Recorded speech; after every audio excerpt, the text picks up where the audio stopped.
ইরানের কয়েকশো hypersonic missile তখন আগুনের বৃষ্টি ছড়াচ্ছে দখলদার ইসরায়েলের রাজধানী তেল আবিবের আকাশে। ভয়ে তখন তেল আবিবের বাসিন্দারা কোথায় লুকাবে তাই খুঁজে হয়রান। ইসরায়েলের গোটা মন্ত্রিসভা ইঁদুরের মতো মাটির নিচের বাংকারে লুকিয়েছে। একের পর এক মিসাইল আছড়ে পড়েছে তেল আবিবের আশপাশের ৩টি সামরিক ঘাঁটিতে। এমন সময় তেল আবিবের রাস্তায় হঠাৎ কয়েকজন ফিলিস্তিনি স্বাধীনতাকামী যোদ্ধা বেরিয়ে আসে মঙ্গলবার রাতে।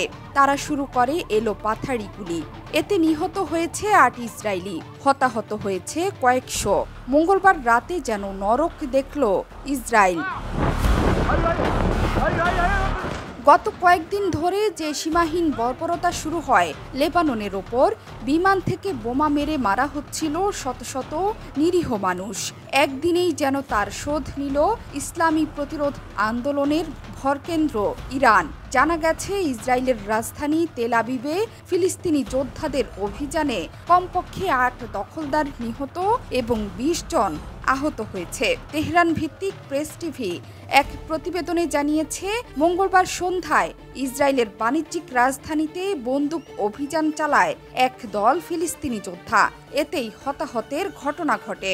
স্থানীয় একটি টিভি চ্যানেলের ফুটেজে ফিলিস্তিনি যোদ্ধাদের একটি রেল স্টেশনে নেমে গুলি চালাতে দেখা গেছে। তবে তাদের বিষয়ে বিস্তারিত কিছুই জানায়নি তেল আবিব। অন্যদিকে ইসরায়েলের জাতীয় জরুরি সেবা কর্তৃপক্ষ জানিয়েছে, জাফায় একটি রেল স্টেশনের কাছে এই হামলা হয়েছে।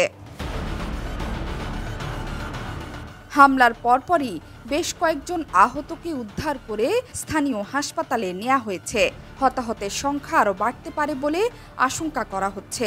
তবে ইসরায়েল ভিত্তিক সংবাদ মাধ্যম টাইমস অফ ইসরায়েল বলছে, এই হামলায় এখন পর্যন্ত ৬ জন নিহত হয়েছে। ফিলিস্তিনি প্রতিরোধ আন্দোলন হামাস এবং অন্যান্য প্রতিরোধ গোষ্ঠীগুলো বলছে, এই আক্রমণ গাজায় ইসরায়েলের বর্বরতার স্বাভাবিক প্রতিক্রিয়া মাত্র।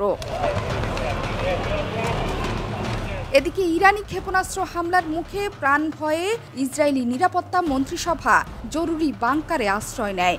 জাতিসংঘে ইরানের স্থায়ী মিশনের পক্ষ থেকে বলা হয়, ইসরায়েলকে তেহরানের সমুচিত জবাব দেয়া হয়ে গেছে।